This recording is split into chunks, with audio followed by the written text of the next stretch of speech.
Paz do Senhor, amém? Olha para o irmão que está à sua direita, à sua esquerda, cumprimente seu irmão.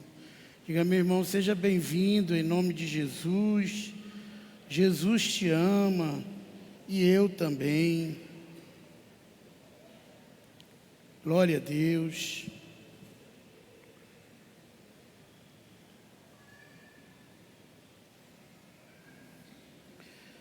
Irmãos, nós temos o privilégio, de servir a um Deus que Ele é vivo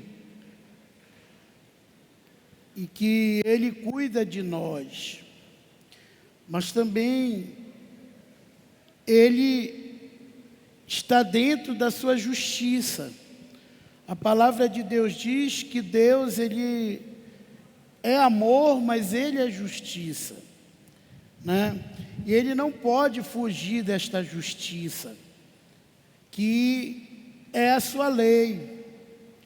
Então, hoje, Deus tem me mostrado muitas coisas que às vezes falhamos por não vigiar a palavra no nosso coração, a motivação. E por causa disso, nós que somos o povo, que temos a promessa do melhor dessa terra, muitas vezes não vivemos porque falhamos em alguns pontos fundamentais que estão na palavra e que nos trazem maldição, que trazem maldição na nossa vida. Hoje, nós vemos muito falar de uma graça sem graça. Uma graça que não está na Bíblia, uma falsa liberdade que na verdade é uma libertinagem, que prega tudo aquilo que o Senhor abomina, tudo aquilo que Ele vai contra, Há dois tipos de pensamentos teológicos que na verdade os dois culminam na mesma coisa, que muitos estão indo atrás disso, uma vez salvo, salvo para sempre. E outro pensamento é o que se perde a salvação,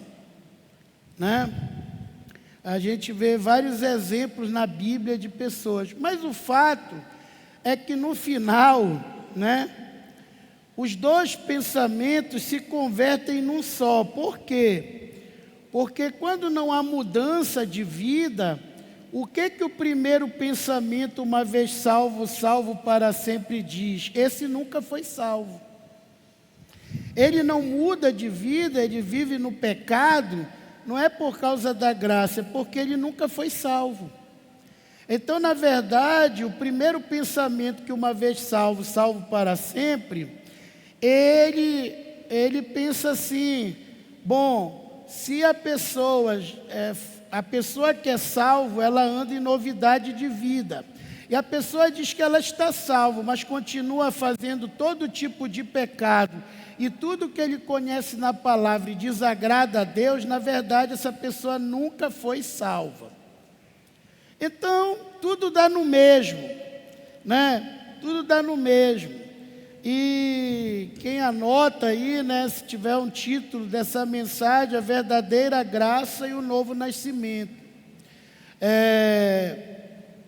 A graça de Deus não é permissão para pecar, como muitos pensam, Hoje muitos vivem falando na graça de Deus, mostram uma graça sem graça, Ou seja, a graça que permite tudo aquilo que Deus não gosta, não quer. Na verdade, uma evidência de que tivemos um novo nascimento é que somos nova criatura. Como está escrito aqui em 2 Coríntios 5,17, a palavra de Deus diz: se alguém está em Cristo, é nova criatura. As coisas velhas se passaram e eis que tudo se fez novo. Ou seja, uma evidência que você é salvo, alcançou a graça de Deus, é que você anda como diferente.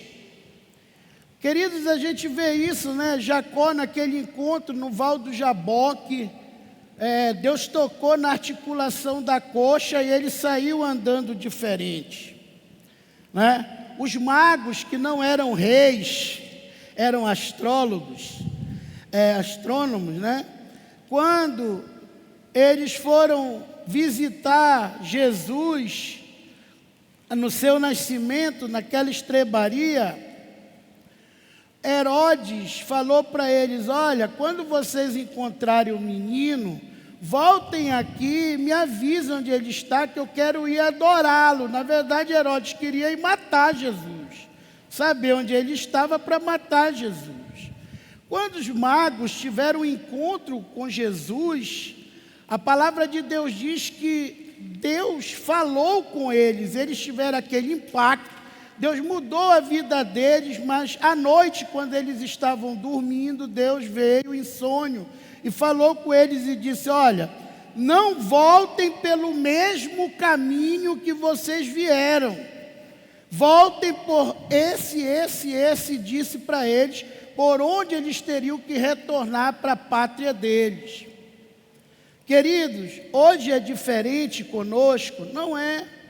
Uma das evidências que você mudou de vida é o que está aqui em Romanos, capítulo 6, versículo 4. Veja aí na palavra de Deus: fomos, pois, sepultados com Ele na morte pelo batismo, né?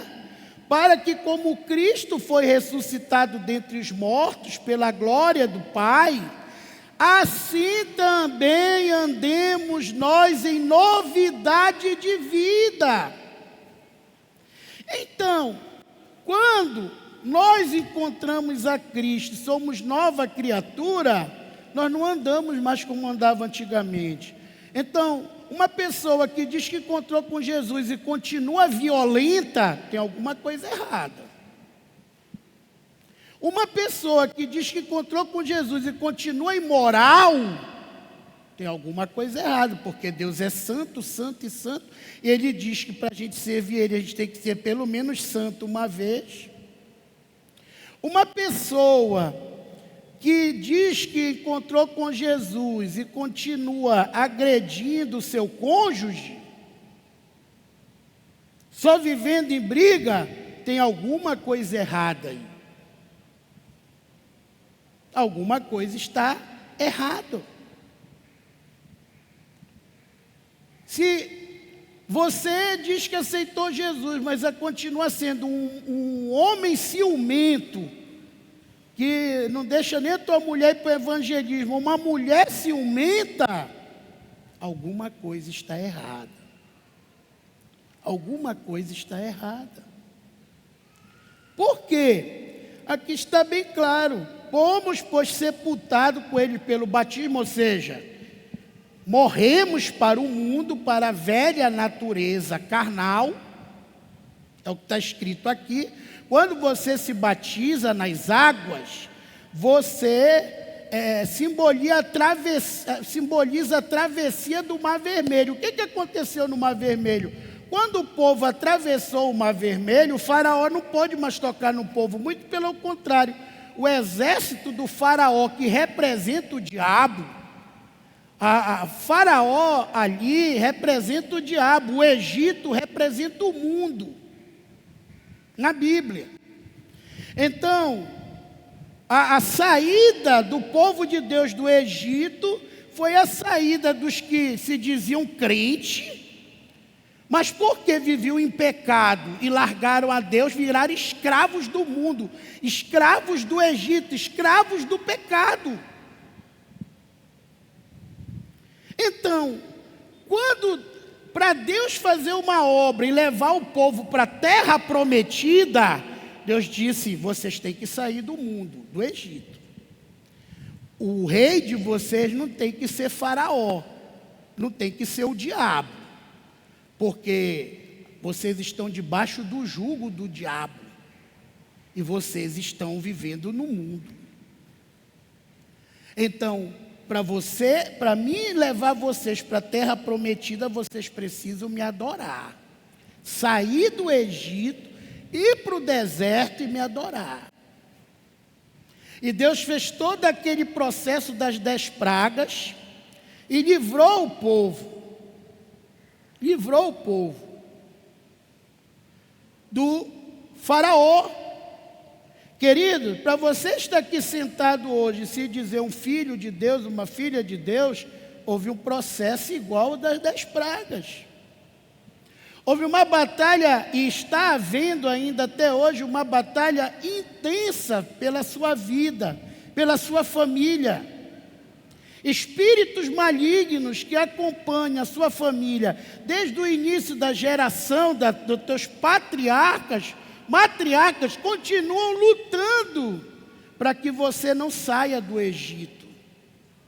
Tem muita gente que está sentado aqui na igreja, mas o seu coração ainda continua no Egito. A sua alegria não é estar na presença de Deus. Vem tipo um clube, eu estou cumprindo a minha obrigação, mas a alegria verdadeira é estar sentado numa televisão vendo um jogo de futebol. Né? Uma novela. Então, para que a gente encontre a Deus, a gente precisa ser sincero no nosso coração. O que está te trazendo alegria hoje? É o reino de Deus? É as coisas de Deus? É anunciar o Evangelho e ver transformação de vidas? Você está andando em novidade de vida? Ou você ainda está morando no Egito? Os seus princípios ainda são do mundo. Você é uma pessoa irada.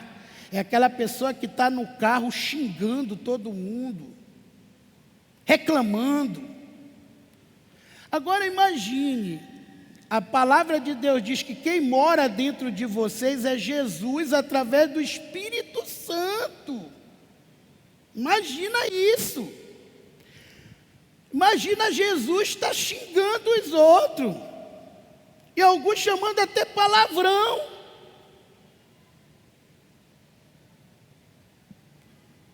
Jesus falou, da mesma fonte não pode sair bênção e maldição.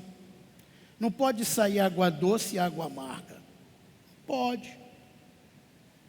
Então você expressa no dia a dia onde você está, espiritualmente falando.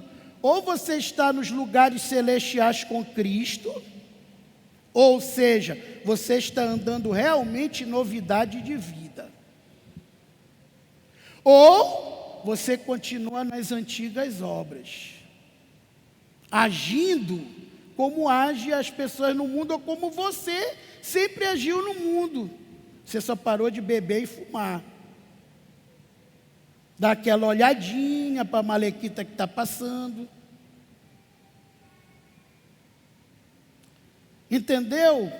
Então, é essa reflexão que nós temos que fazer, porque a palavra de Deus diz aqui, quando nós somos de fato alcançados pela graça de Deus, a graça é o favor imerecido de Deus. Ninguém merece a graça, ninguém merece Jesus.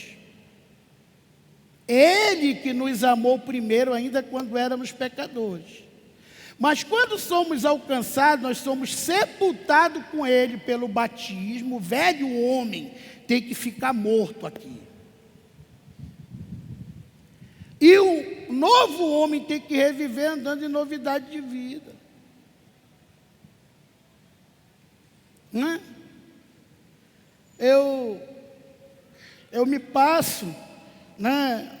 Lá em Benevides tem um rapaz que eu, seu Bacelar, nossos amigos, eu conheci ele e eu levei todos os meus amigos para ser cliente dele, que é o Lázaro, ele vende peixe. E aquele menino, eu pensava que ele era até evangélico, ele não é, pelo comportamento dele. Né? Às vezes eu estava lá e uma vez eu pedi um peixe, foi assim que ele me conquistou. e ele não estava lá, e o pai dele pesou os peixes para mim, me deu um valor. Depois ele ligou e disse assim: pastor, não, o senhor já mandou o Pix? Já, não, ainda não mandei, Lázaro, vou mandar. Não mande, porque está errado, papai se enganou. Ele falou assim, né? Mas ele quer dizer, nenhum peso está batendo com o que ele lhe passou. Opa! Ele é aquela pessoa que, se você chegar assim com ele e disser: poxa, eu quero uma sarda, tu tem sarda? Eu não tenho, mas o fulano ali tem.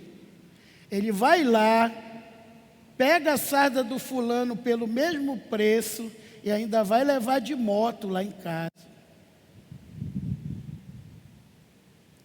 Então, é uma pessoa diferenciada, que às vezes muitos crentes não fazem isso, né?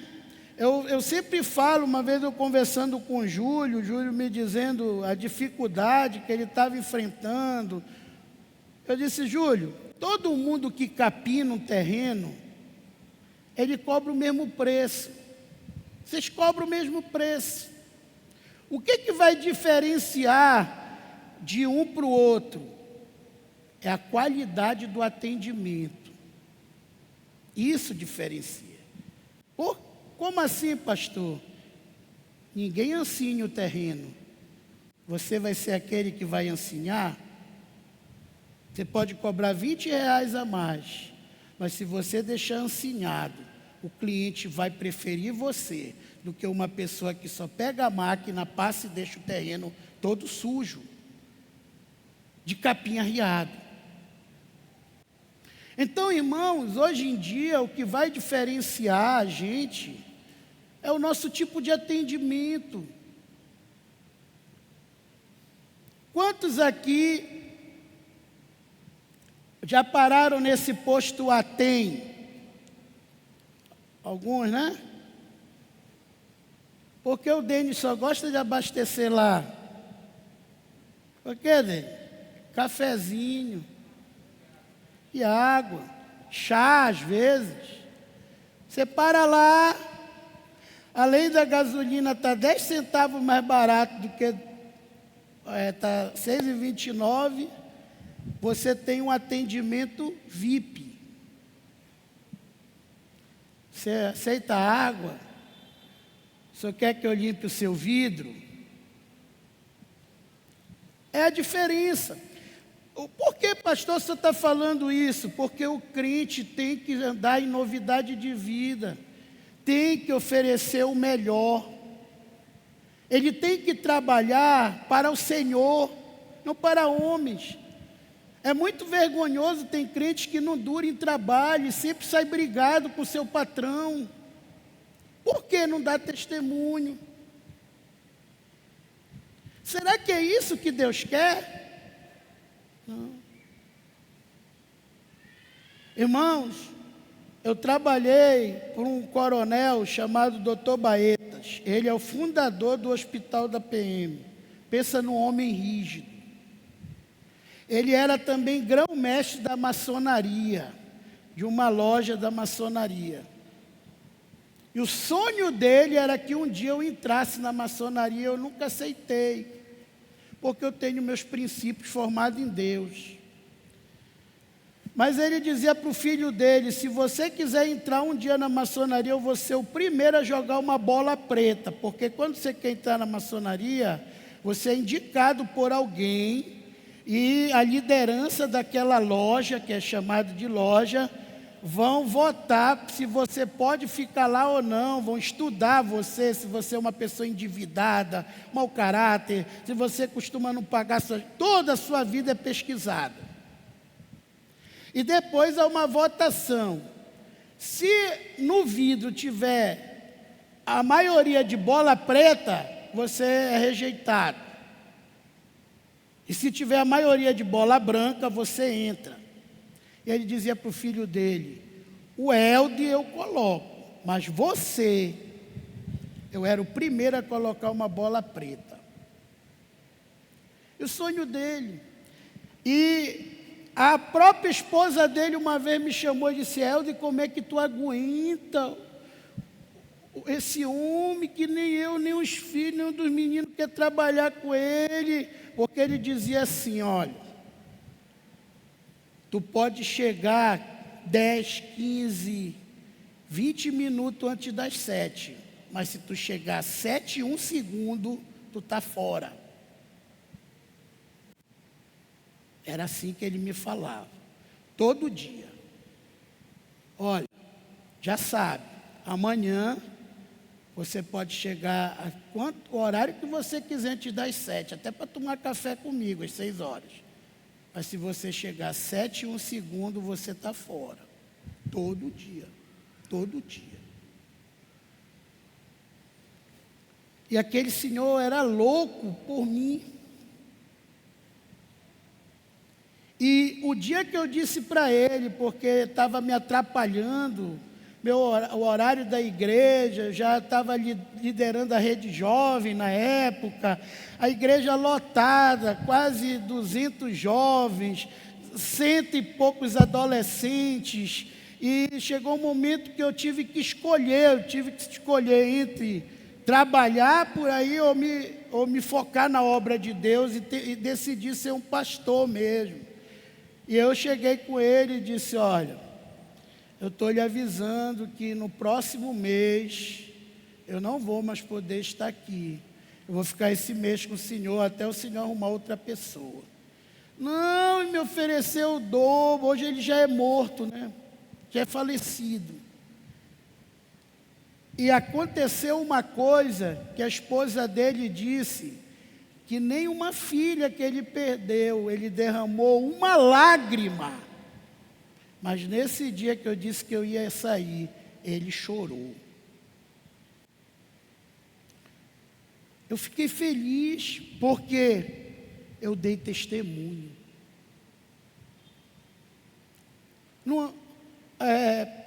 Irmãos, eu sempre pensei que no trabalho o dinheiro é uma consequência de um bom trabalho. Mas o mais importante na sua vida é você marcar aonde você passa. É você passar por um lugar em que a pessoa, até sempre quando eu me encontrava com o Coronel Bahia, ele chegou a ir para a igreja por causa de mim. E sempre, quando ele me encontrava, ele dizia: eu nunca conheci uma pessoa como Helder. Esse menino é novo.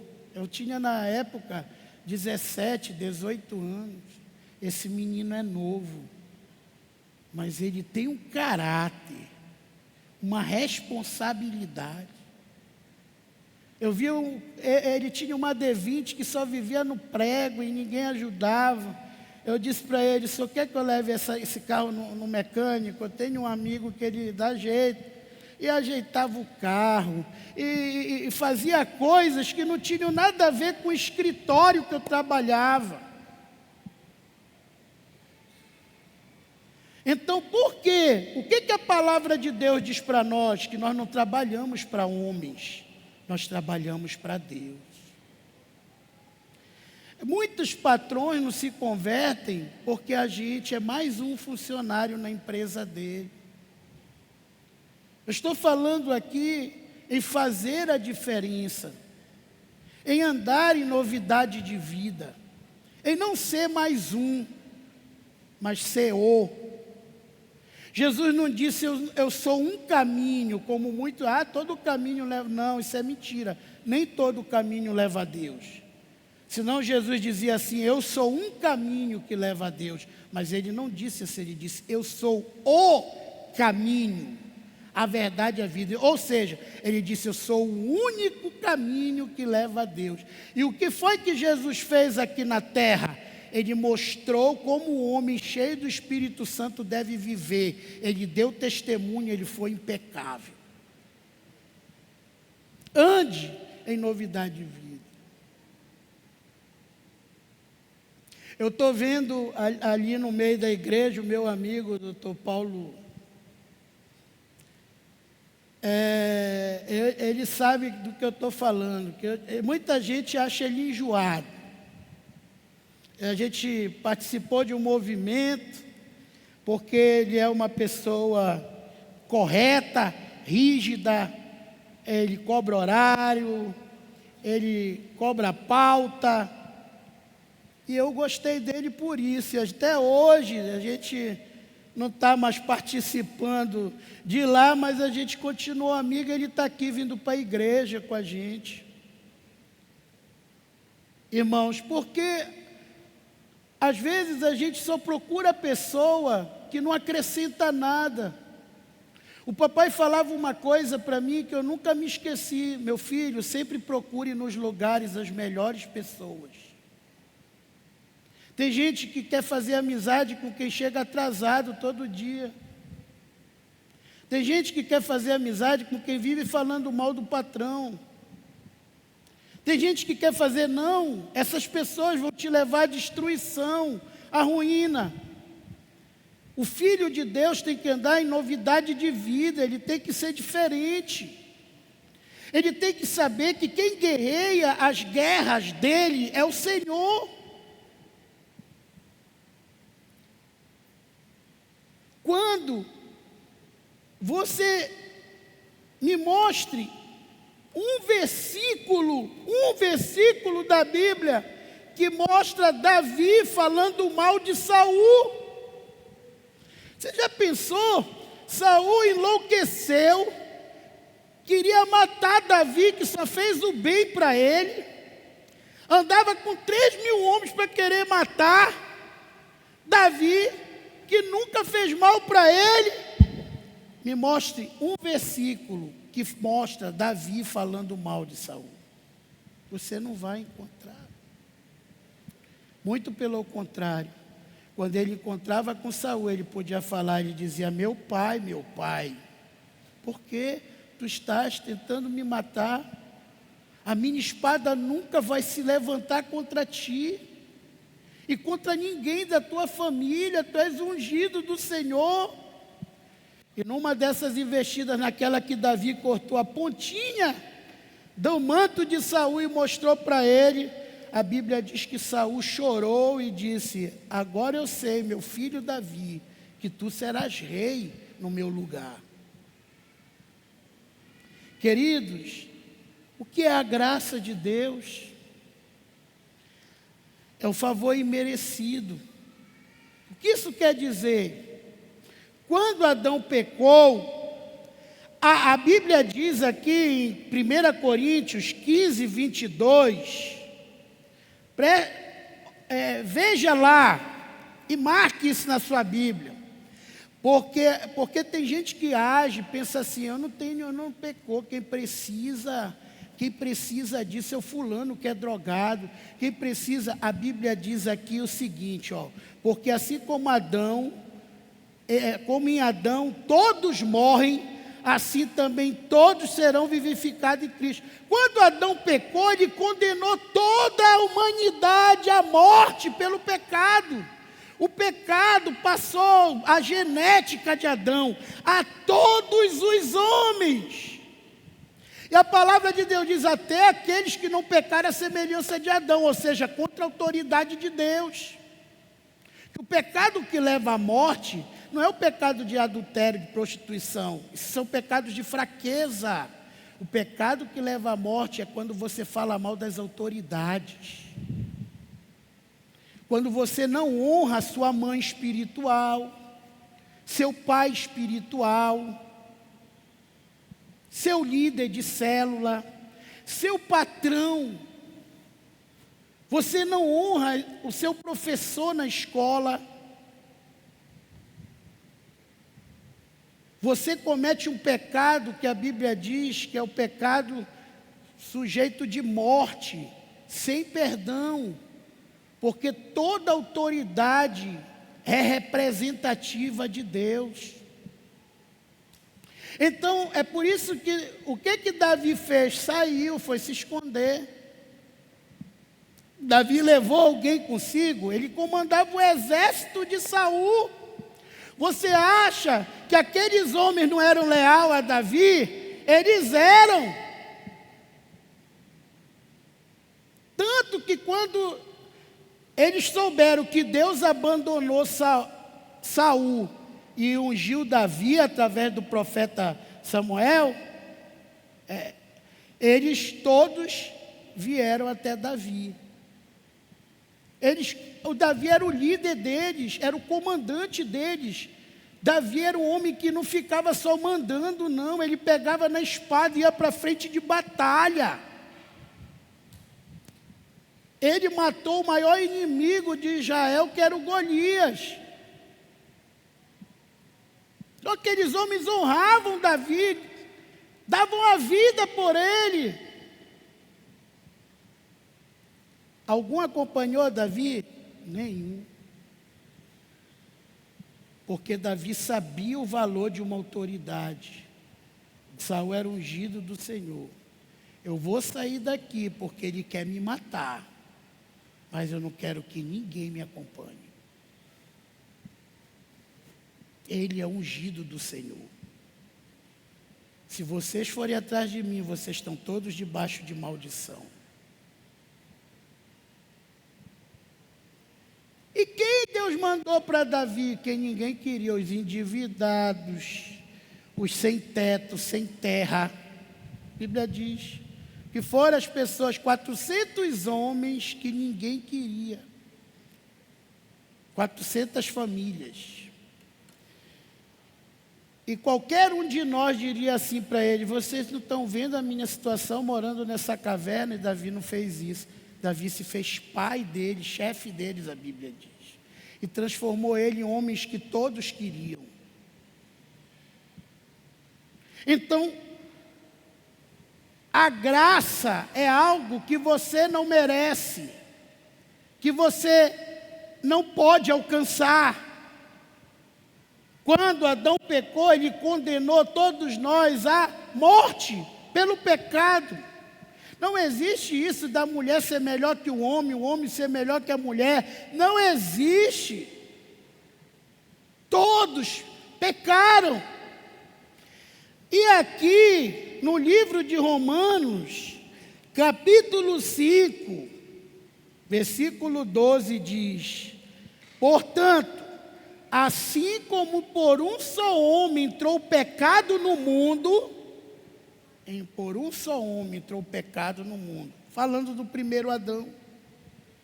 E pelo pecado a morte, assim também a morte passou a todos os homens, porque todos pecaram. Quem achou isso aí na Bíblia? Levante a mão. Está escrito ou eu estou mentindo? Está escrito?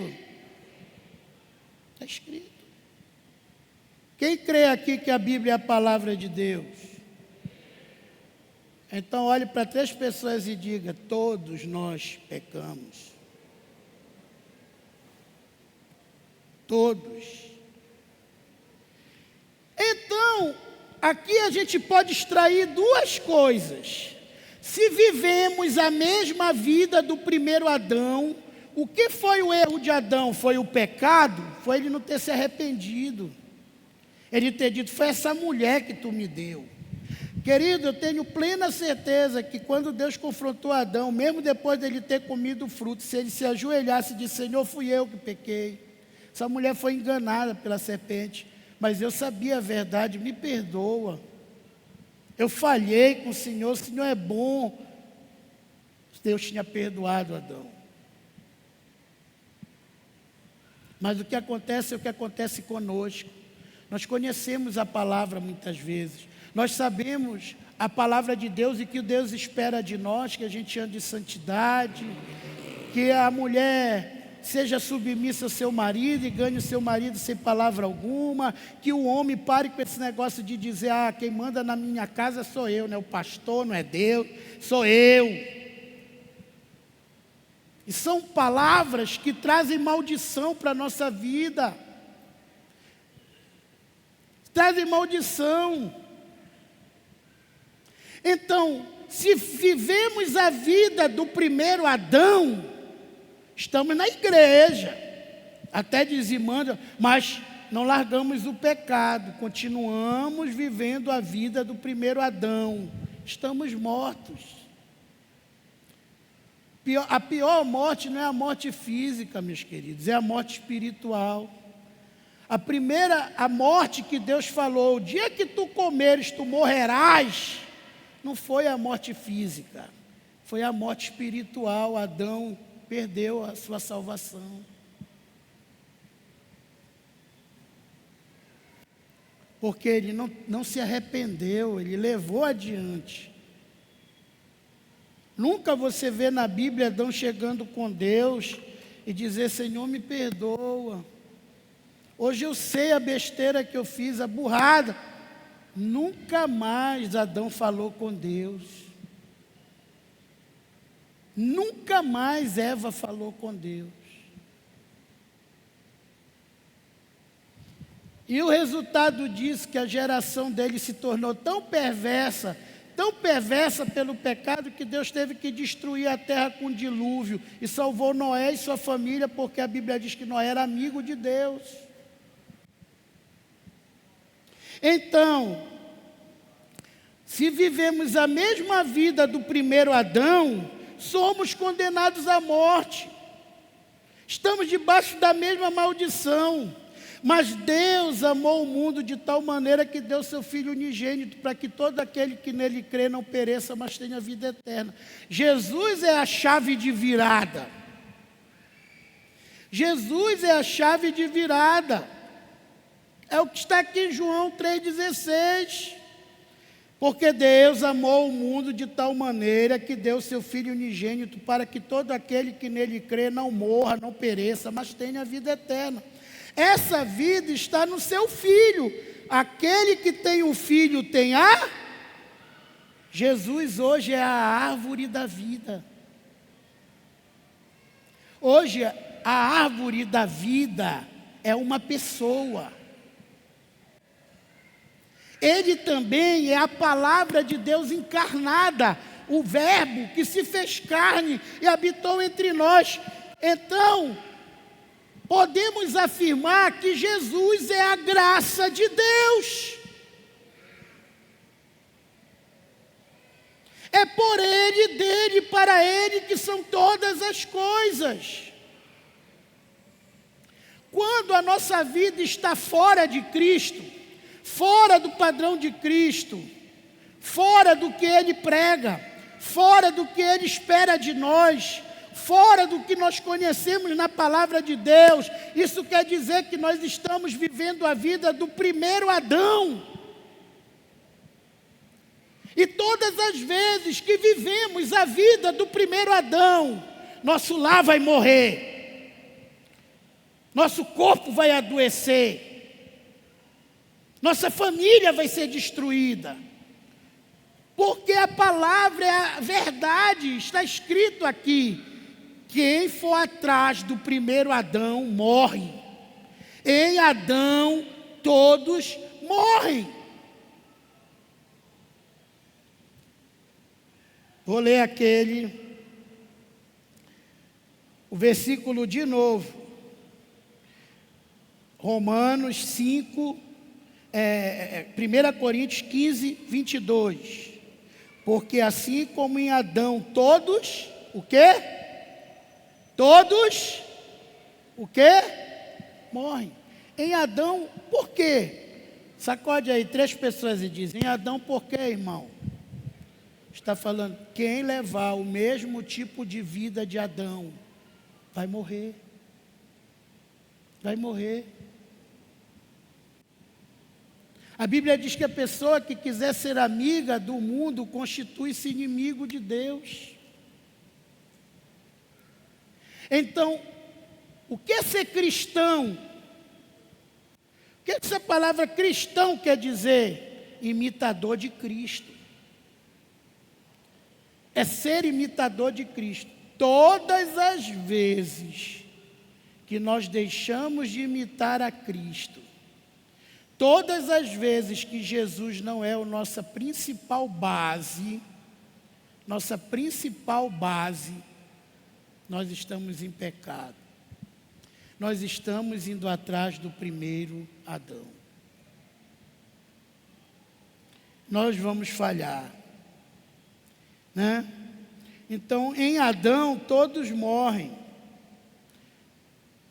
Mas Deus amou o mundo de tal maneira que deu o seu Filho, para que todo aquele que nele crê não pereça, mas tenha vida eterna. Então, quem decide seguir a Cristo, corrigir a sua vida e andar em novidade de vida, andar como Ele andou. Eu vejo os irmãos falando aqui no púlpito, irmão, vocês sabem quanto é difícil servir a Jesus. Sacode aí quem está do lado, presta atenção, irmão. Sacode aí, presta atenção. Não é difícil seguir a Jesus, é impossível. Se o homem tivesse essa capacidade, Jesus não precisaria vir morrer na cruz. Eu já falei isso milhares de vezes, vou continuar repetindo. Se o homem tivesse a capacidade de vencer na vida sem Jesus, de cumprir os 10 mandamentos, de se santificar por si mesmo, Jesus não precisaria ter descido à terra, feito homem e morrer numa cruz. Ele veio porque a gente não tem essa capacidade. Nós já nascemos porquinho.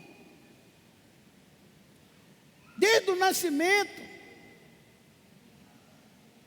Querido, você que é mãe, tem criança pequena, neném, é amiga de outra irmã que tem neném, faça esse teste.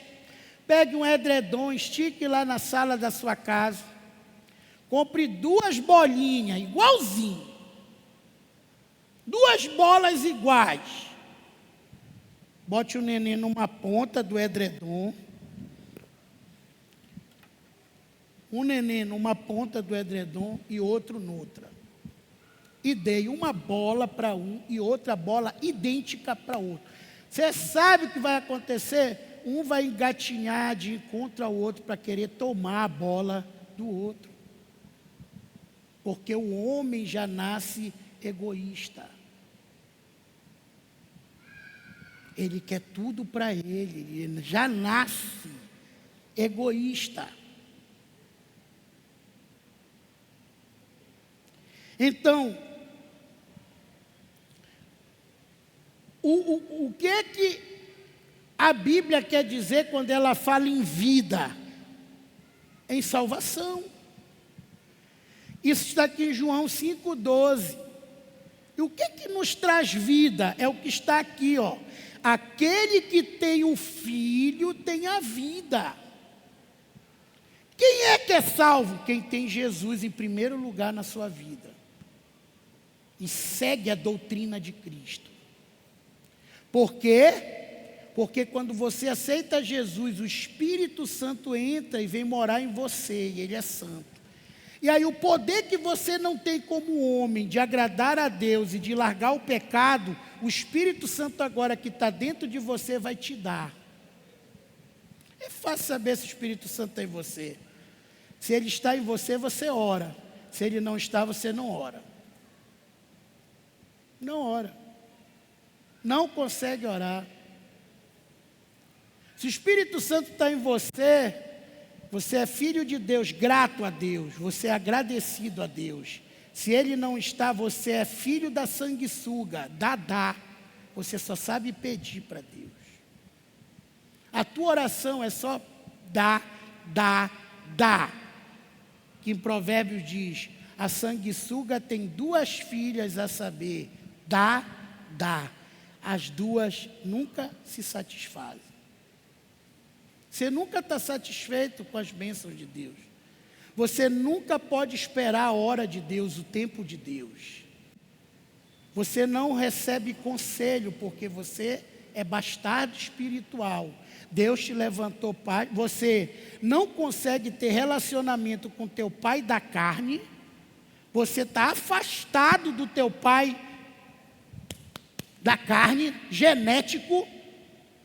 E muito mais afastado do teu pai espiritual. E o que diz em Hebreus 12? que Deus açoita e disciplina todo filho que Ele ama. E se tu estás sem o direcionamento de um pai, tu é bastardo e não filho. Aí depois dessa conversa, que destínhamos os nossos pais segundo a carne, o respeitávamos. Não devemos estar em muito maior submissão ao Pai espiritual, então viveremos? Aí diz, levantai as mãos descaídas, os joelhos trôpegos e preparai caminhos para os pés. Por que esse papo depois de falar de paternidade? Porque é o pai que direciona o filho. Eu vou repetir de novo, pela milésima vez. Toda vez que eu quebrei a minha cara e me dei mal na vida, foi quando meu pai me falou uma coisa e eu fiz outra. Todas as vezes eu me acabei. E a palavra nesse trecho diz, e não devemos estar em muito maior submissão ao Pai espiritual, então viveremos? Que vida é essa? A vida de Deus. Eu sou o caminho, a verdade e a vida. Essa vida é a vida de Deus, é a vida que Deus quer dar para todos nós, é a vida que Ele planejou desde antes do nosso nascimento. Mas com o pecado, nós saímos da vida de Deus e entramos na vida do primeiro Adão, de morte. E tem muita gente que tem promessa de Deus, tem ministério, tem chamado, tem talentos, estão tudo enterrado. E deixou de ir atrás das coisas eternas, está indo atrás das coisas terrenas. Esse é o maior engano do diabo. Para quê? Tu vai olhar para a árvore da vida, essa que é a árvore boa, do bem e do mal. É essa árvore que tu tem que comer, não é essa não. Se tu comer dessa aqui, tu vai ser igual a Deus, tu vai ser Deus também, tu vai conhecer tudo. Continua a mesma oferta, E o homem continua trocando a árvore da vida pela árvore do bem e do mal. Querendo ser ovelha sem pastor, ser bastardo espiritual. Queridos, preste atenção, Tiago 4:4. Esse trecho é um trecho que todo crente tem que ter anotado. Infiéis, não compreendeis que a amizade do mundo é inimiga de Deus? Aquele, pois, que quiser ser amigo do mundo, constitui-se inimigo de Deus. O que Adão se tornou? Inimigo de Deus. Olha o resultado da vida de Adão. Um irmão matou o outro. Você vê que você está mal quando você vê a sua família. Seus filhos estão perto de Deus. Sua esposa está unida com você no mesmo objetivo. Perceba.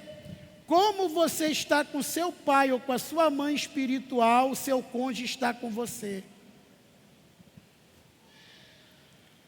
Os 2 últimos versículos da Bíblia, que está aqui em Malaquias capítulo 4, versículos 5 e 6, são os 2 últimos versículos da Bíblia. O que fala? Eis que vos enviarei o profeta Elias, antes que venha o grande e terrível dia do Senhor.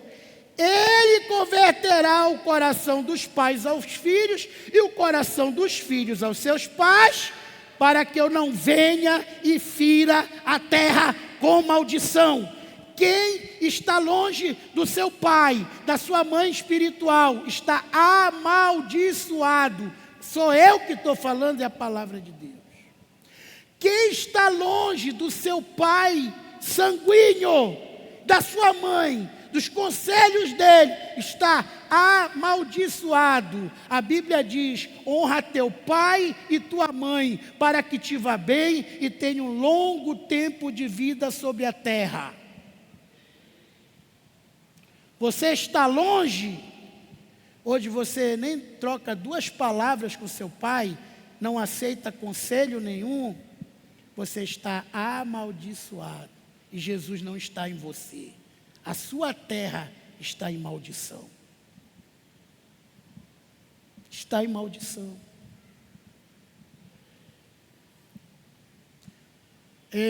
Eu fico, quase toda mulher reclama que não é amada pelo marido, né? Ah, meu marido não me ama, não me valoriza. Você tem amado e honrado a tua discipuladora, a tua mãe espiritual? Ela é a pessoa que vai levar o teu marido a amar você como você quer. É honrando ela que você vai ter isso. Ah, essa mulher não me respeita, nunca está comigo. Você tem respeitado o teu pai espiritual ou até o teu pai físico?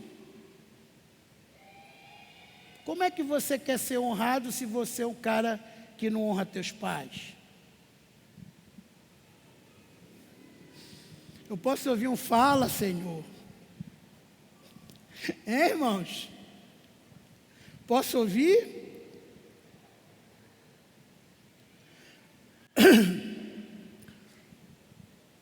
Coisas simples, mas que quebram grandes maldições. A palavra de Deus diz: nenhum bastardo entrará na Assembleia do Senhor, nem ainda a sua 10ª geração. A pessoa não consegue. Pode ver. O que faz a maioria dos jovens deixar a igreja? Quando eles brigam com seus pais. Brigou com o pai em casa, não consegue mais vir para a igreja. Se revolta, se rebela.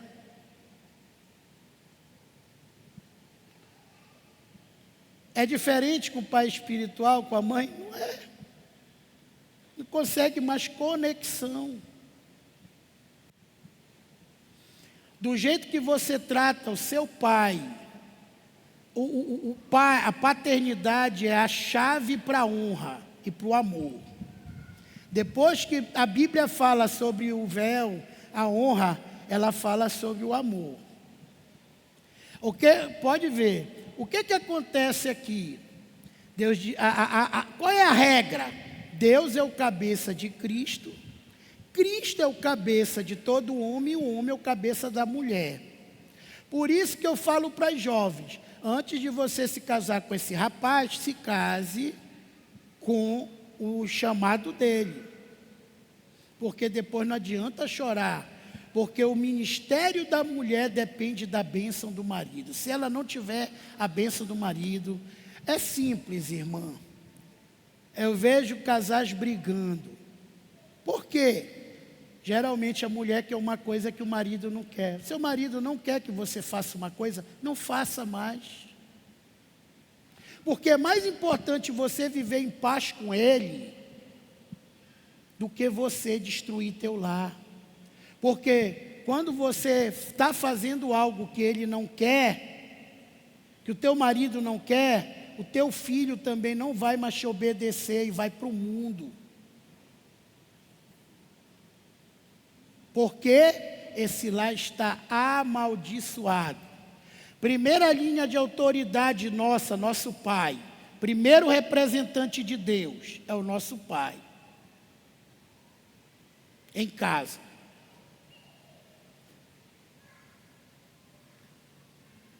Segundo representante de Deus na vida de uma mulher que substitui o pai. O pai sai do papel de representante de Deus direto, ele continua como representante de Deus, mas ele continua mais como conselheiro, é o marido. Depois que você se casa, o teu marido se torna a primeira o primeiro representante de Deus na sua vida. Quando o homem está afastado do seu pai, uma pessoa que não tem comunhão com seu pai espiritual, não tem com Deus. E aí vem o pecado e carimba a mente da pessoa, ela cai na imoralidade, faz tudo o que desagrada a Deus. Pode ver que toda vez que a Bíblia fala de orfandade, ela fala de sodomita, de moralidade, porque a orfandade, o bastardo, esse pecado espiritual, traz a imoralidade na vida da pessoa. Quando a paternidade é restaurada, então Deus vai pegar, que Deus tem o coração do rei na mão, quanto mais o da rainha. Deus vai pegar aquela tua mulher e vai fazer, vem cá, segue ele. Segue teu marido. Porque você restaurou a linha de autoridade. Tem pessoas que é simples resolver. Meu irmão, você está abrasado? Casa! Mas o órfão, ele não quer se legalizar. Tinha um jovem que morou em casa, que só do tempo que ele morou em casa, eu vi ele pagando 5 vezes para tirar a carteira. Mas ele era tão órfão, que chegava no dia do exame, ele inventava uma desculpa para não ir. Ele saía de casa, já separava uma nota de 50 numa meia, outra nota de 50 noutra meia. Porque o órfão vive na ilegalidade. Tudo que o seu pai abomina, ele faz. Se amanhã o governo disser assim, olha, como está praticamente, né? Só precisa 2 aulas agora de direção, 2 aulas de moto. A pessoa só precisa de 2 aulas para tirar sua carteira. Não paga praticamente nada, estuda a legislação. Mas se o governo falar assim, não precisa mais, só basta completar 18 anos para tirar a sua carteira, não precisa mais tirar carteira.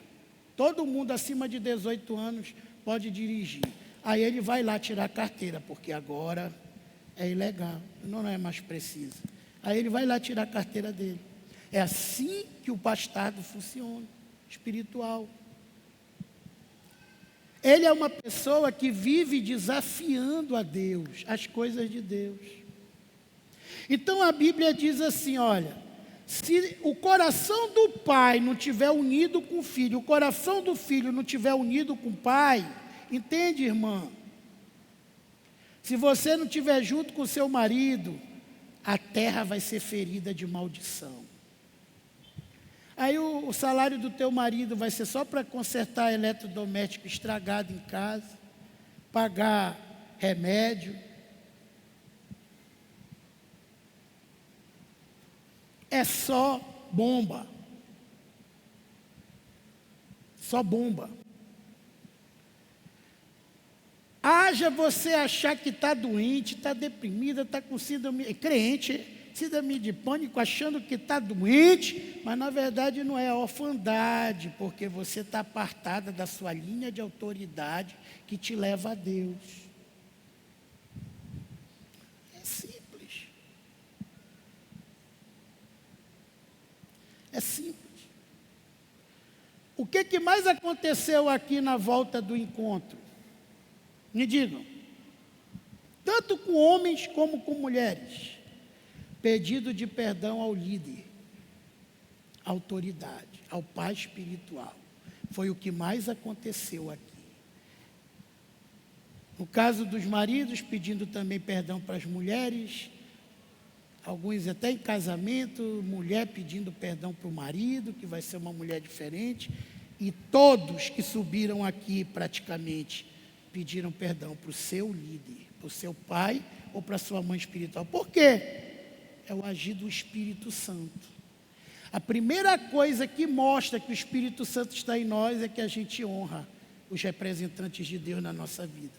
Quando você vê uma pessoa que nunca honrou, nunca subiu no púlpito e honrou o seu pai ou a sua mãe espiritual, ela está longe do propósito de Deus. Porque dai honra a quem merece honra. Isso é um princípio. É um princípio. Então no livro de Malaquias diz, aí eu sou desses que creem que foi um intervalo de 200 mil anos. 200 mil anos se passaram. Tá? 200 mil anos se passaram. Veio o Novo Testamento. Jesus vem à terra. E Deus teve que escolher um caboclo para preparar a vinda de Jesus, porque tinha um ponto que tinha que ser cumprido para que Jesus pudesse vir. Preste atenção nisso. Está aqui em Lucas, capítulo 1, versículo 17. Bem direto. Preste atenção. E irá adiante do Senhor, falando de João Batista, no espírito e poder de Elias, juntou o Velho Testamento com o Novo. O versículo 5 e 6 se referia a João, que viria no poder e na unção de Elias, para converter os pais aos filhos, converter os desobedientes à prudência dos justos e habilitar para o Senhor um povo preparado. Ou seja, quem não estiver convertido, coração com seu pai ou com a sua mãe, não está preparado para receber Jesus. Jesus não vem. Jesus não vem quando a paternidade está quebrada, irmão. Entende isso? Aí é por isso que um monte de ministério não consegue crescer. Você prega e as almas nunca te acompanham, nunca se convertem. Nunca. Por quê? Você é uma terra amaldiçoada, porque você está longe da sua paternidade. Como a base do cristianismo, o símbolo do crente não é o peixe, não é a cruz, é o amor. Está bem explicado isso em Coríntios. O que mostra que alguém é salvo é o amor. Como uma pessoa que não ama nem o seu pai, que é brigado, que não fala com a sua mãe, que tem um pai espiritual e não procura uma mãe espiritual e não procura, pode ter Jesus. Se a Bíblia está dizendo aqui que para Jesus pisar na terra, João Batista teve que vir com a unção de Elias para restaurar a paternidade, restaurar o coração dos pais aos filhos, dos filhos aos pais.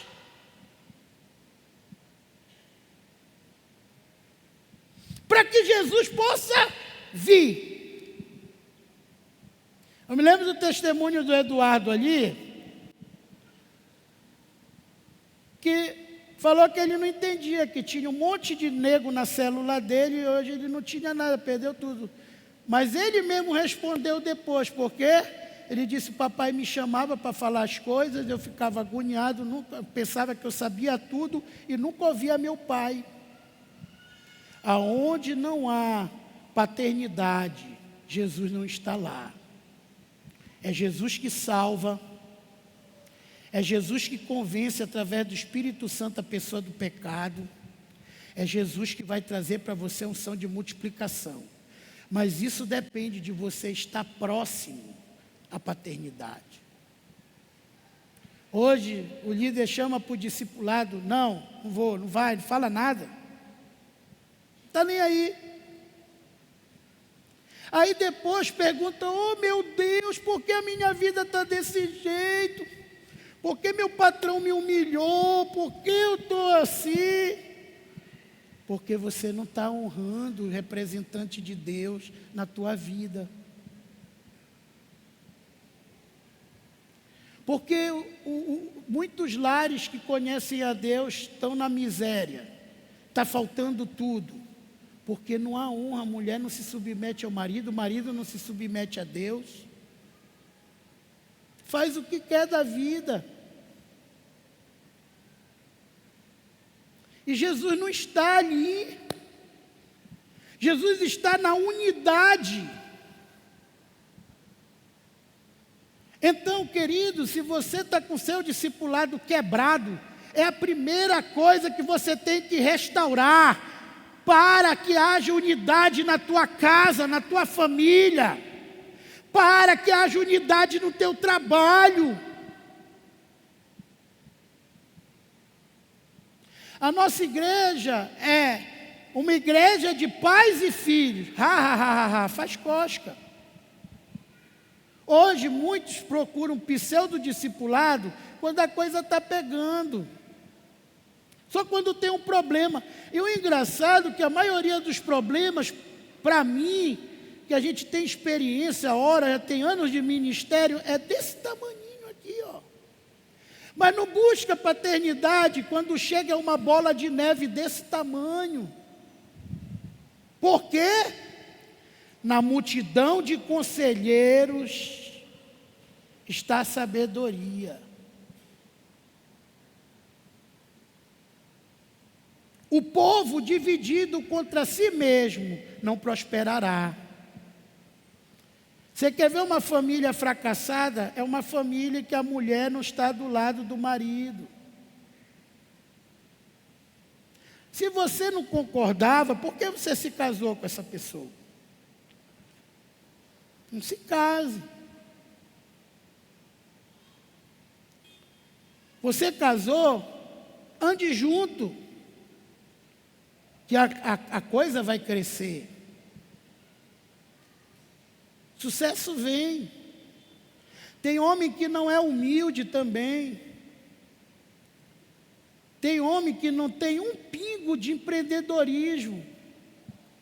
Mas você olha para a mulher, uma pessoa que vende picolé no Polo Norte. Uma empreendedora, você só precisa fazer uma coisa: abençoe sua esposa.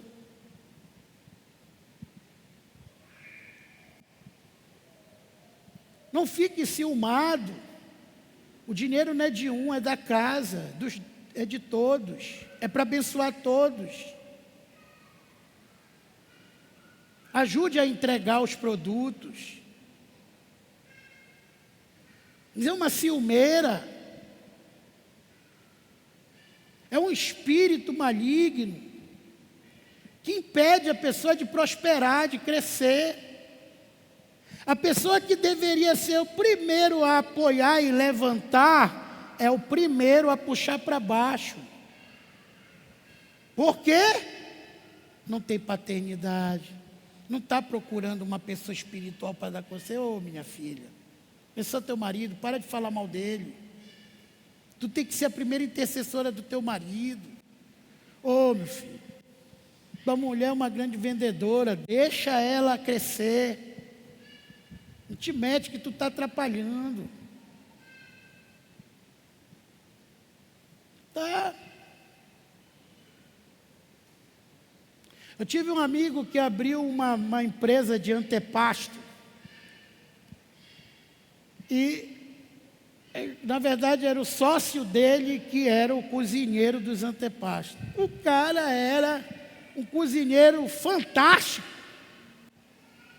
O cozinheiro, ele sabia cozinhar, mas ele era um cara insuportável para trabalhar com as pessoas. Eu consegui levar ele numa reunião que foi um jantar que o senador Zequinha nos contratou para fazer o buffet do jantar. E eu consegui levar ele na sala VIP, que a gente estava servindo para eles lá, uns petiscos, para ele levar o antepasto lá. E a A mulher dele é uma senhora vendedora. Eu conversei com ela 5 minutos, ela me faria comprar o produto.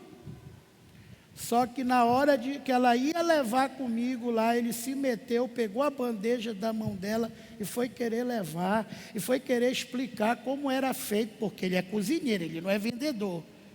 Que quantos gramas de sal ele colocava, que isso era feito dos tomates selecionados. A mulher do senador que estava interessada, quando eu falei para ela, nem ligou mais. Nem quis pegar o telefone dele.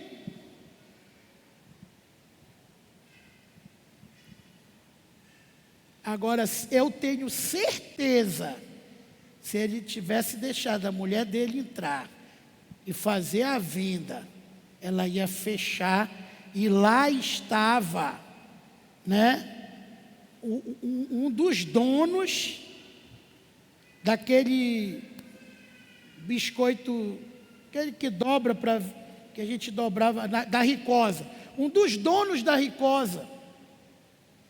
E o cara queria, era um pastor, ele disse, era apóstolo, fiquei muito interessado nesse produto, mas eu quero que o senhor venda para mim, porque esse cara é um bombom de alho, é insuportável.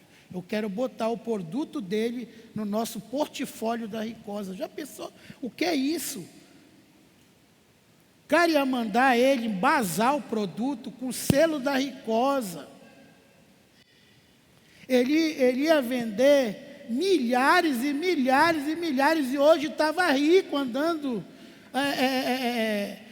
de Dodge Ram e tudo.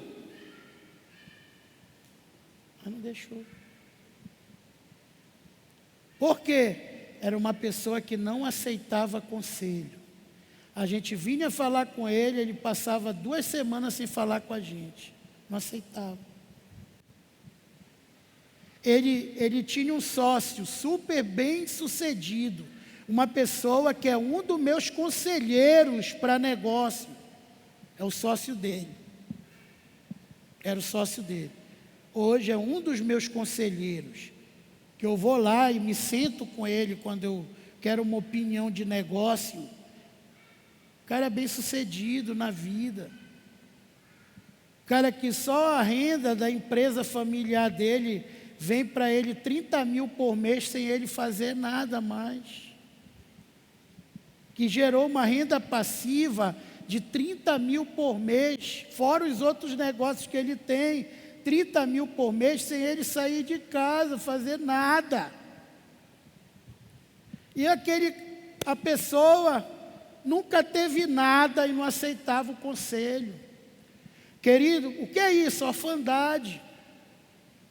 Irmão, tem muita gente aqui que Deus quer abençoar. Deus quer abençoar teu lar, tua família. Mas essa orfandade, essa falta de conselho, falta de paternidade, está atrasando você. Está impedindo você de crescer. Impedindo. Então eu botei aqui o 5º ponto, disciplina e filiação. A palavra de Deus diz, se nós estamos sem direcionamento e disciplina, então não somos filhos. Hebreus 12, 6. Porque o Senhor corrige e açoita todo filho que recebe. Hebreus 12, 8. Mas se estás sem correção, de todos se tem tornado participantes, logo sois bastardos e não filhos. Portanto, meu irmão, se hoje você está em uma vida destruída, sendo um servo de Deus, você não está conseguindo crescer, o primeiro ponto que você tem que ver, será que eu sou um filho, uma filha, ou eu estou sendo um órfão ou uma órfã espiritual? Pegue. Irmãos, eu até vou falar uma palavra forte. Eu sou fissurado por biografia de pessoas bem-sucedidas. É difícil. ter uma biografia que eu não conheça. E quando eu não conheço, eu vou atrás. E às vezes eu fico 3 horas, até 3 horas da manhã, lendo a história dessa pessoa. Eu sou fissurado, porque não há melhor coisa para você aprender do que os erros e acertos de pessoas, o que levaram ela a crescer. Uma coisa que eu vejo em todas elas, nós estamos estudando John Wesley. O que vocês viram já várias vezes no vídeo, John Wesley falando? Que você precisa ter um tutor, uma tutora, ou seja, um discipulador, uma discipuladora, um pai espiritual, uma mãe. Todas as pessoas que eu conheço, a biografia bem-sucedida, tiveram um pai espiritual, uma mãe. Tiveram que buscar esse lado espiritual. Tiveram tutores, conselheiros, direcionadores. Não existe nenhum deles que não faziam isso. Nenhum. Qual é o nosso maior exemplo? Pergunta aí para 3 pessoas, qual é o nosso maior exemplo? Sacode aí. É Jesus. Qual era a palavra que sempre Jesus repetia? Não faço nada que meu Pai não me mandar. Eu e meu Pai somos um. Ainda não chegou a minha hora. Tudo que o meu Pai mandar eu fazer, eu faço. Aonde meu Pai estiver, ali eu estarei também.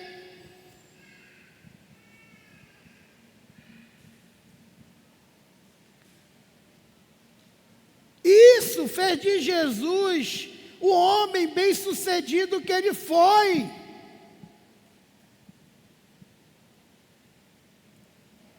Ele era alguém que sabia o valor do seu pai. Você sabe o valor do seu pai? Você sabe o valor da sua mãe? Você é aquele que só se lembra da sua mãe para dar um presente no Dia das Mães? Ou só se lembra do seu pai para comprar um presente de R$ 1,99 no Dia dos Pais? Com certeza você está fracassado. Honra teu pai e tua mãe. Honra o pai espiritual e então viverás. Ou seja, esse viver é a vida de Deus, é a vida abundante de Deus. A chave para a vida abundante de Deus é você acessar a paternidade.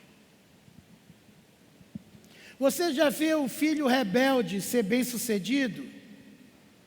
O que as famílias chamam de ovelha negra. Você já viu alguma ovelha negra ser bem-sucedido? Não existe isso. Morrem cedo. Viram alcoólatras, drogados. São pessoas errantes. A Bíblia diz que Jefité era um homem honrado, que a terra não era nem digna dele. Mas Jefité foi abandonado pelo seu pai, expulso da sua casa. E a Bíblia diz que ele se tornou uma pessoa desordeira. Foi o homem que formou a primeira gangue que se tem notícia.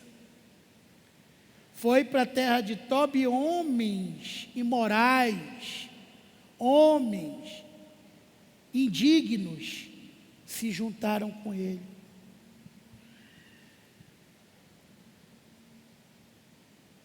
Olhe para 3 irmãos e diga aí, misericórdia.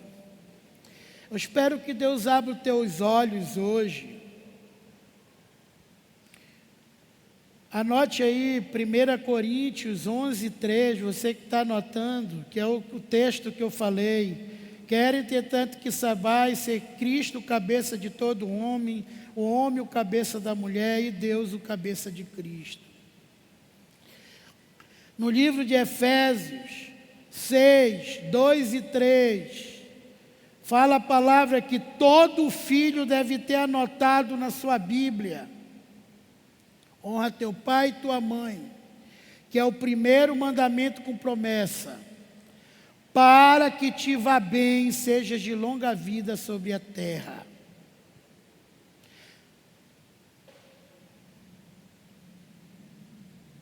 Pais, se aproximem dos seus filhos. Ele é o seu maior legado. Eles são os que não vão deixar você correr em vão. E tudo que você construiu não morrer com ele, não morrer com ele quando ele morrer. Cadê a amada hoje?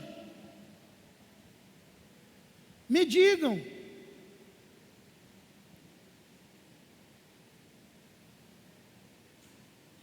Nenhum ficou do lado do pai.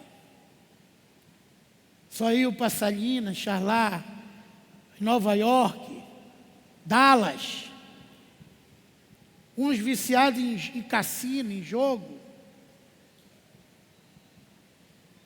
O velho morreu. Não durou nem 2 anos aquele império. Quebrou, porque não tinha um filho preparado para assumir o legado do pai.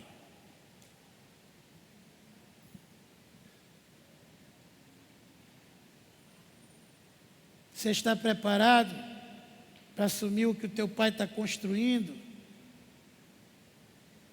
Você está preparado para assumir o que Deus tem para você? O que o teu pai, a tua mãe espiritual tem falando? Você tem um ministério, você pode ser usado, você está se preparando para isso? Ou você está correndo atrás, como Absalão, dos jovens, que fala um monte de besteira? Olha, a situação de Absalão, era filho do maior rei que já existiu em Israel, o homem que Deus chamou, o homem segundo o seu coração, o homem que tinha os maiores guerreiros da terra, e os maiores conselheiros da terra. Mas sabe o que ele fez? Foi ouvir os jovens da idade dele, dizendo: teu pai é quadrado. Ah, pastor, fala é quadrado. Ele não sabe, agora o negócio é isso, o importante é isso.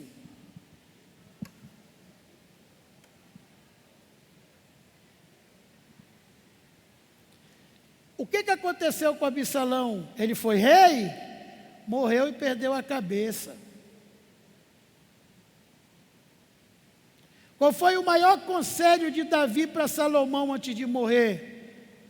Segue os princípios do teu pai, Davi falou. Não larga o Deus do teu pai. E quando Salomão fez isso, ele morreu adorando Baal e se metendo com as prostitutas no templo.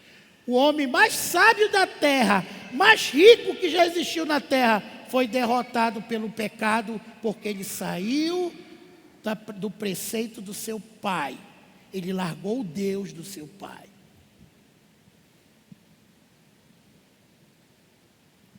Eu posso ouvir um misericórdia? Irmãos, a gente tem que estudar a palavra. O diabo está cegando muita gente. Antes, você pega esse Novo Testamento e no início, você não vai ver Jesus falando assim: eu sou o bom pastor, eu sou o bom pastor. Não. Você vai ouvir ele dizendo assim: eu sou o Cordeiro de Deus. Eu sou o Filho de Deus, que tira o pecado do mundo. O que o Pai me deu é maior que tudo.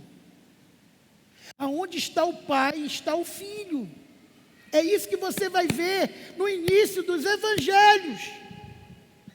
Aí Jesus chama 12 homens e mostra um modelo. Olha, esse é o meu modelo para a igreja, né? É o meu modelo.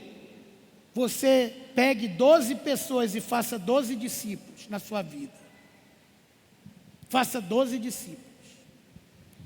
Ensine-os a andar pelo caminho, a cumprir a palavra que eu vos ensinei, assim como eu ensinei para vocês, Mateus 28, ensina para eles, ensinem para elas, e subiu. Isso foi tão importante que os discípulos substituíram Judas, para ver que o número 12 não era um número aleatório, que senão eles continuavam com 11, mas eles fizeram uma eleição para botar um outro discípulo para substituir Judas, entre os que andavam com Jesus.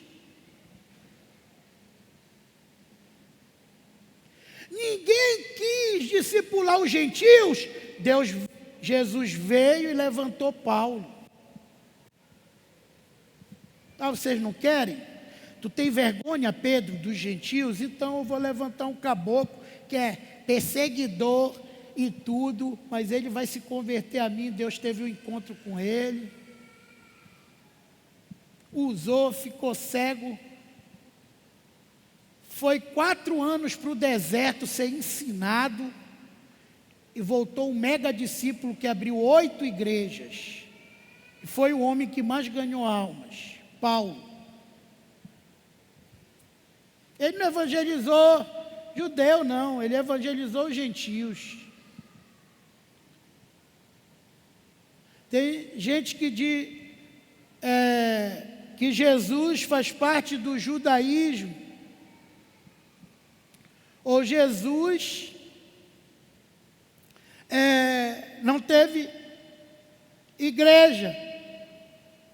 Ele teve sim. Ele foi o fundador do cristianismo. Ele foi o fundador da igreja primitiva. Ele disse: vão para Jerusalém, orem, fiquem lá até o Espírito Santo descer. E ali nasceu a igreja primitiva. A igreja que estavam todos os dias reunidos no templo, pregando de casa em casa, tinha células, comendo juntos, socialização, em cada alma havia temor, o que tinha repartia com quem não tinha mais miserável no tempo de perseguição, pessoas apaixonadas, e a cada dia o Senhor ia acrescentando os que iam sendo salvos, uma igreja que tinha salvação, frutificação. O que aconteceu com aqueles homens medíocres, que não sabiam ler nem escrever, que não serviram para ser discípulo de nenhum mestre, como Pedro, que não sabia escrever nem o seu nome? Para quem não sabe, Pedro não escreveu a carta dele, foi Marcos, que era o escrivão. Dos 12 discípulos, 10 eram analfabetos de não saber escrever o seu próprio nome. Hoje são homens famosos, que muita gente que não conhece a palavra pensa que eles têm que ser adorados, fazem uma estátua e dizem que é de São Pedro, e se ajoelha e ora para eles. Quem era Pedro?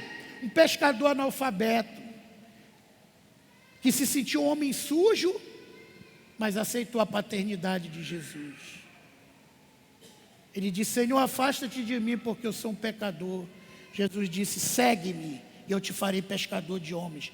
Vem ser meu filho, meu discípulo, e eu te farei pescador de homens. E Deus escolheu 12 filhos, é o nosso exemplo.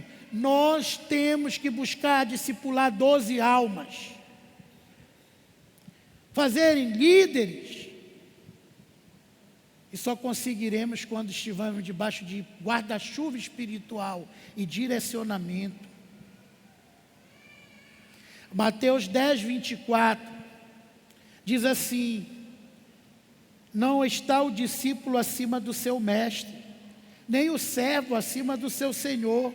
Como diz a palavra, basta o servo ser como o seu senhor. Qual é a meta do discípulo? Ser como o seu mestre. Enquanto eu dizia assim, o papai é o mestre da palavra. Eu não, só vou pregar salvação, eu só quero ganhar alma, ser missionário. Deus não me dava palavra de sabedoria. Deus não me revelava nada. Eu só pregava coisa de salvação. Minhas mensagens não tinham conteúdos profundos, nem revelação. Mas um dia eu entendi que se eu sou discípulo, eu tenho que ser como o meu mestre. E o meu mestre era um profundo conhecedor da palavra de Deus. Era um homem que estudava a Bíblia até 3 horas da manhã, todos os dias. Deus disse, tu tem que ser igual ao teu pai, teu mestre, e tu vais ter sucesso. É isso que está faltando, irmãos. Deus não é pai de órfãos. Deus não é pai de bastardos.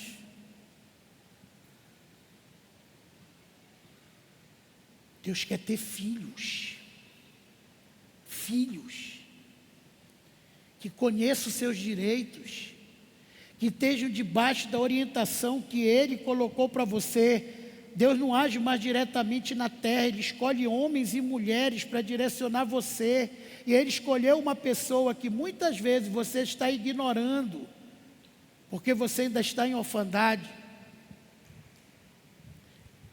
Talvez você diz, apóstolo, mas eu procuro, meu líder ele sempre marca para depois, porque ele não está recebendo discipulado.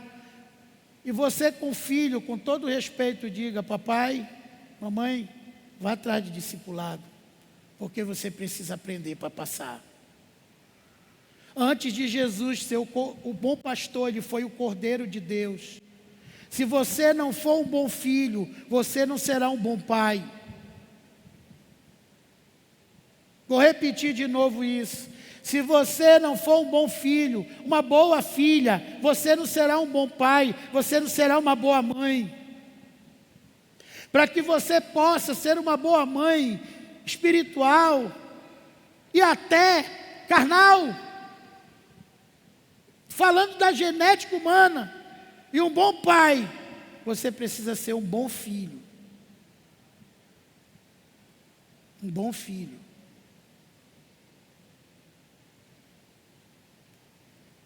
E buscar o conhecimento e o amor que o teu discipulador tem tido, a unção dele. Eu vou finalizar essa palavra deixando bem claro um exemplo de Eliseu.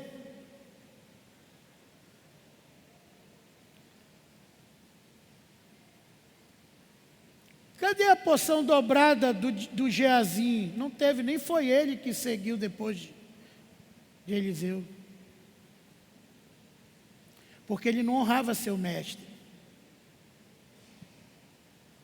Eliseu era aquele servo de Elias, que quando Elias pensava até que ia morrer, porque Elias, como um profeta, na lei de Deus estava escrito que quem visse a face do Senhor morreria.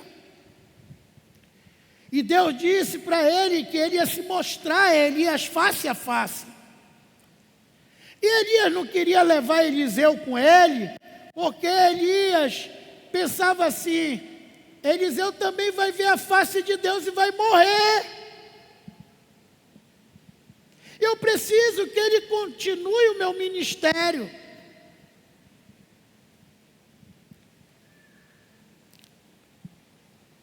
Elias levou Eliseu em 5 lugares. E nos 5 lugares, ele tentou pedir para Eliseu ficar. e pediu para os discípulos que estavam ali mostrarem para Eliseu o local, o quanto eles estavam bem ali, confortáveis, e convidá-los para ficar. Ele não aceitou. E no último pedido de Elias, Eliseu olhou para Elias e disse: não me enches, ou seja, não insistas para que eu te deixe, porque eu jamais te deixarei. Saiba o Senhor que só a morte me tirará de perto de ti. Ou seja, Eliseu naquela hora falou: se tu morreres, eu vou morrer do teu lado, mas eu não vou te largar. E Elias atravessou. Eu fico emocionado com isso, porque a orfandade me maltratou e me destruiu muito, irmãos. E hoje eu sei a maldição que um órfão vai levar, que um bastardo espiritual vai levar. E ele ia atravessar o Jordão, ele vira para Eliseu e diz: pede-me o que tu queres, que eu vou te abençoar. E ele disse: eu quero a porção dobrada do teu poder. Olha o tamanho da admiração que Eliseu tinha por Elias, verdadeiro filho. E Elias disse: se tu vires o que acontecer comigo e tu segurares a minha capa, quando ela cair, então se cumprirá o que tu pediste. Ou seja, se tu estiver vigilante. E ali atravessaram o rio, e de repente veio uma carruagem de fogo.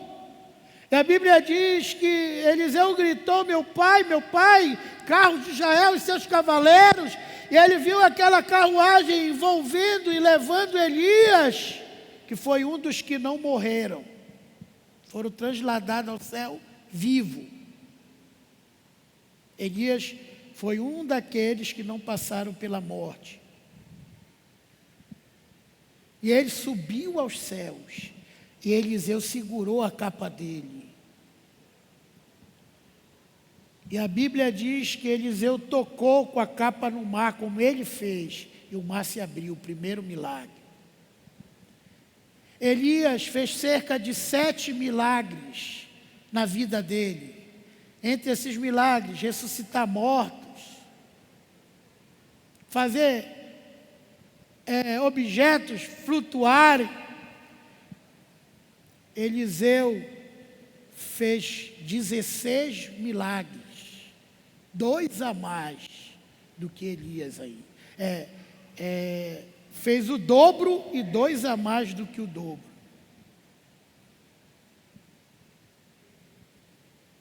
Por quê? Porque Eliseu entendeu a chave do poder, que era paternidade. Você admira seu pai ou a sua mãe espiritual? Você admira seu pai?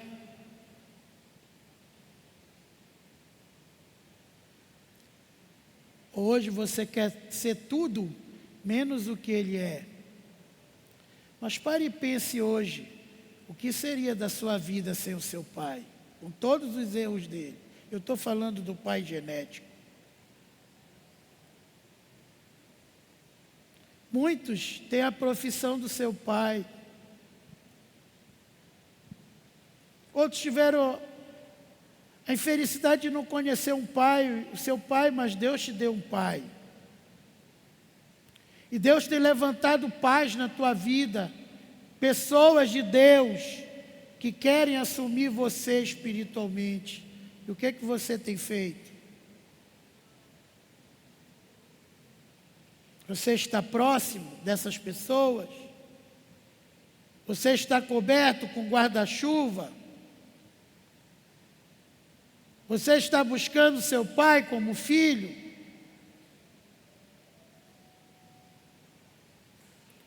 Quando você recebe o pai, as mãos descaídas vão se levantar. Você vai saber o que fazer. Você não vai mais andar sem destino, porque você vai ser direcionado. Os joelhos trôpegos, os joelhos que não conseguem ter comunhão com Deus, orar, vão se alinhar. E o caminho vai ficar reto. As montanhas vão sumir, porque hoje você está direcionado.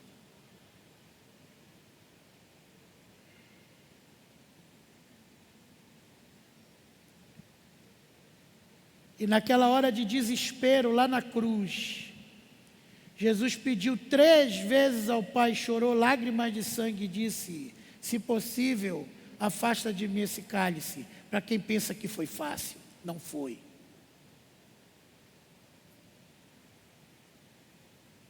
Com a nossa natureza do primeiro Adão, nós temos dificuldade de dar honra e de nos submetermos às autoridades. Mas com a nossa natureza divina, fortalecemos através da oração e da palavra de Deus, o Espírito Santo que mora em nós, nós vamos conseguir. Deus vai fazer isso por nós. E naquele momento, como eu posso te pedir isso, Senhor, se foi para isso que eu vim? E Jesus falou: cumpra-se em mim a tua vontade. E todo o poder e toda a autoridade foi dado a Jesus no céu e na terra. E hoje Ele é o primogênito entre muitos irmãos. E porque esse poder e essa autoridade que Jesus conquistou na cruz para todos nós, não está conosco hoje, com muitos de nós, porque nós não estamos honrando nossos pais, nossas mães, as pessoas que Deus colocou para nos conduzir.